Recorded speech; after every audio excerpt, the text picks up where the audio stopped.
అందరికీ నమస్కారం. అందరూ ఎలా ఉన్నారు? మన దగ్గర ఈ 2 మంచి లక్షణాలుంటే మనకింక తిరుగులేదు. ఖచ్చితంగా అలవర్చుకోవాలి. 2 లక్షణాలన్నా అనొచ్చు, 2 శక్తులన్నా అనొచ్చు. అవేంటో తెలుసా?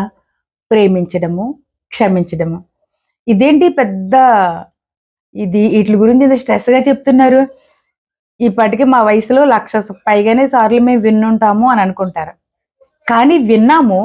ఇప్పుడు మన లైఫ్‌లో మనము అన్వయించుకోవాలి. మన లైఫ్‌లో దాన్ని యూజ్ చేసుకుంటూ ఉండాలి. ఎంత గొప్ప శక్తులు తెలుసా? ఈ ప్రేమించే గుణము, ఈ క్షమించే గుణము మనలో ఉందనుకోండి, మనం చాలా హెల్తీగా ఉంటాం. చాలా హ్యాపీగా ఉంటాం. ఏదో తెలియని మంచి అనుభూతి. ఎందుకో తెలుసా?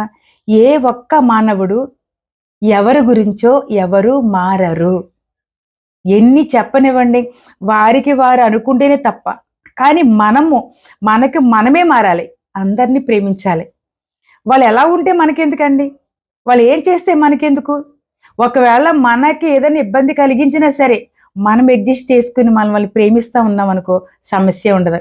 అట్ ది సేమ్ టైమ్ మనల్ని అనకూడని మాటలు అంటారు, మనల్ని ఇబ్బంది పెడతారు, ఏదేదో చేస్తారు. అయినా సరే క్షమించుకుంటూ పోవాలి.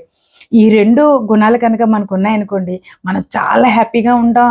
చాలా బాగుంటాం. ఇంకా మనకి తిరిగే లేదు.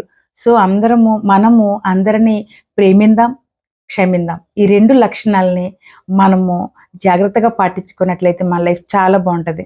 Thank you so much. Thank you for watching.